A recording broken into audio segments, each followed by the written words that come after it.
Says he is stunned by the allegations against his son. Well, Governor of Alaska Sarah Palin agreeing to pay back taxes on nearly $17,000 that was paid to her for travel reimbursements. This is when she spent nights in her Wasilla residence. According to a state legal opinion, these payments were not legitimate business expenses, they ruled this week. So now she owes the IRS for meals and other expenses. So now with a look at this story as well as other stories from inside the Beltway that you might not have heard about this week, we turn to CNN contributor and Washington Post columnist Dana Milbank. Dana, good to see you this morning. Now, this is interesting because this was an issue that came up during the campaign, and she said at the time, this is just a per diem that I'm allowed to take. But was she wrong, or did they change the law on her?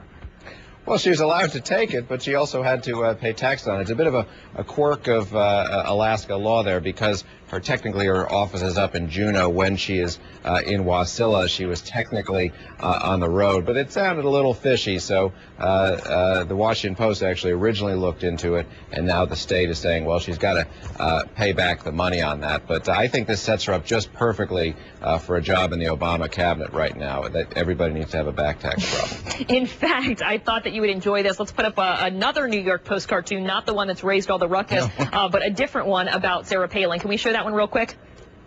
There you see it. It's Sarah Palin in the tax office, and it says, you need to pay your back taxes. Who do you think you are, a Democrat?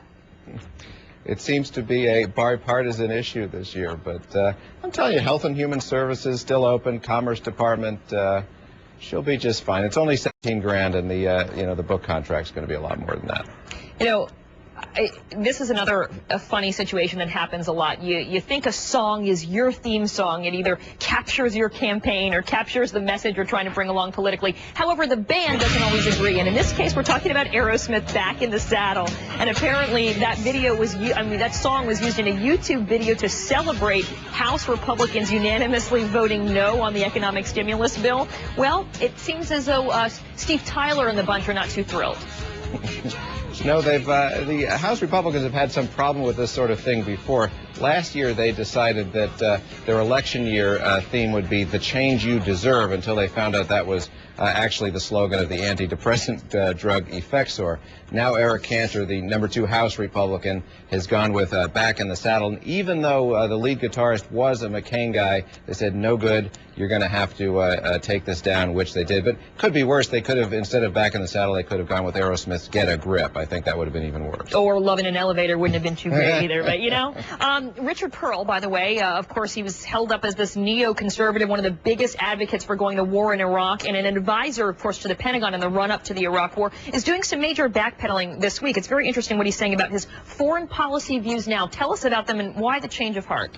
Well, I was at a session with him just yesterday in Washington, where he said he really doesn't think there's any such thing as a neoconservative, and he's certainly not a neoconservative. And even if neoconservatives did exist, they certainly had nothing to do with all those bad things that happened over recent years. So there was definitely sort of an Alice in Wonderland feeling that everything had changed and become sort of down is up and in is out there. But you know, there have been some damaging times for the neoconservatives these past 8 years, and I can understand why they might want to change their position on things. I'm going to try to argue next week that I am, in fact, not a journalist.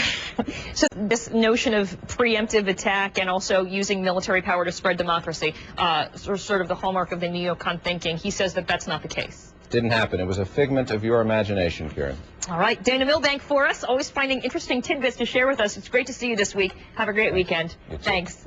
It's 34 minutes after.